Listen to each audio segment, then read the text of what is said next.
At number 7 on the iconic 100 list, we have the 1979 Wayne Gretzky rookie card in both forms. Both the tops and the O-Pee-Chee are represented here at number 7. And here to talk with us today about this card, we've had him a whole bunch of times already, but this is his final card on the list. Kiki, what do you think about Wayne Gretzky coming in at number 7? I think you were pretty close to this on your list. Am I right? I think pretty close too. I think it should be right there somewhere.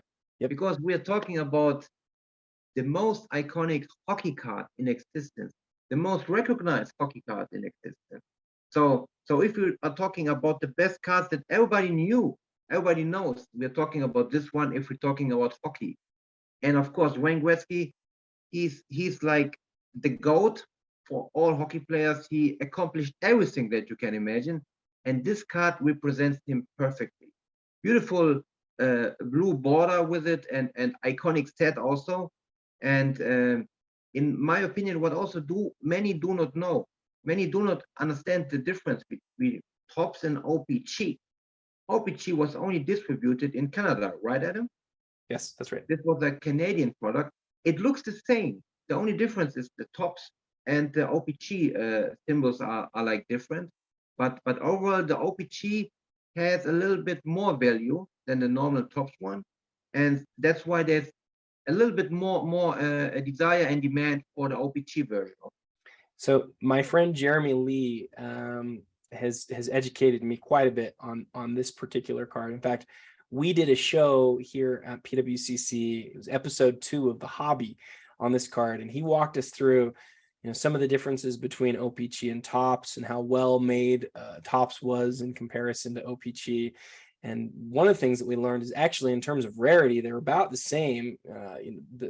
Almost virtually the same number have been graded between PSA for O-Pee-Chee and for Topps, but the O-Pee-Chee card is not made as well. And there's a lot of registration issues. And there's specific points around the card that you can look at that have those issues, especially on the O-Pee-Chee, but also in its centering. The O-Pee-Chee is very often not as well centered.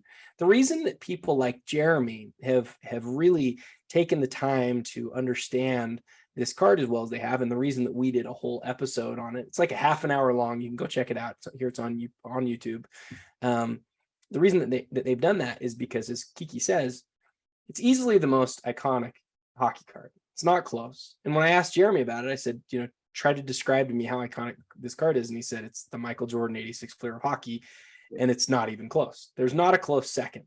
We talked a little bit about, a couple of other hockey cards earlier on this list, but I think there's only 4 hockey cards that made the entire iconic 100 list.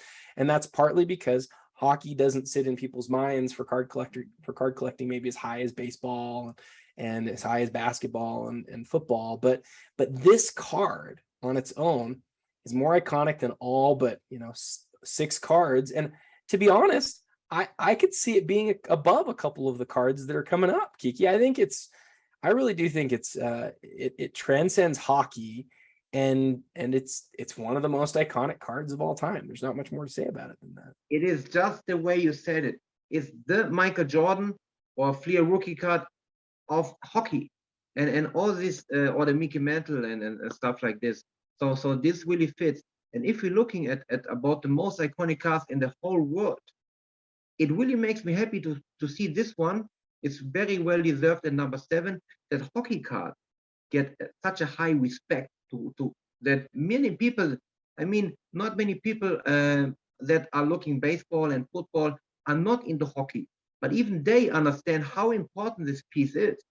And I'm pretty sure that most of them put it very high in the list and number 7.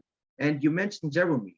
I just met him a couple of days before, and this guy is pure knowledge. So if he's talking 30 minutes about this card, man, he has something to tell, and he understands everybody should know about this one. And you also mentioned about the PSA 10. Yeah. I think that there are only 2 PSA 10s. It's very similar to number 13 when we mentioned Hank Aaron. There's also only 2 PSA 10s. That's right. And this shows us how hard to get it, how hard how hard it is to get it in a very high grade. You know, like you said, Topps and O-Pee-Chee are very similar, but of course, O-Pee-Chee is much harder to grade. You know, I think our friend Jeremy is going to be bummed that he didn't get to do this one. He wanted to do it. He's traveling for a couple of weeks and he couldn't find time. But I gotta say, Kiki, your knowledge on this card and your knowledge on all the cards that we've talked about throughout this list have been absolutely fantastic. And it's been a pleasure to have you to be on this series with us. I highly appreciate. I appreciate, and I was honored to talk so much about my beloved cards. And even though I got even a top 10 spot, so thank you very much for giving me the opportunity. Do you have this one in a PSA 1 as well? No brainer, definitely. Because if we're talking about the five most iconic cards of all time, this is in my list. So this is a no brainer. So every baseball, football, hockey guy, everybody should know about this one. So do not sleep on this one. What before I let you go, what are the PSA 1s out there that you would like to own that you don't? Are there any that kind of come to mind real quick? The only PSA 1 that I do not have, I gotta admit, I have already the most important cards ever produced from 1910 or 1909 until 1990. I call it the vintage section.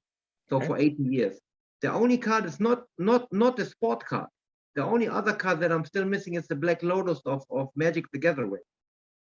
It's pretty tough to get this one as a PSA 1 because the only thing is I found a PSA 2, but I need this PSA 1.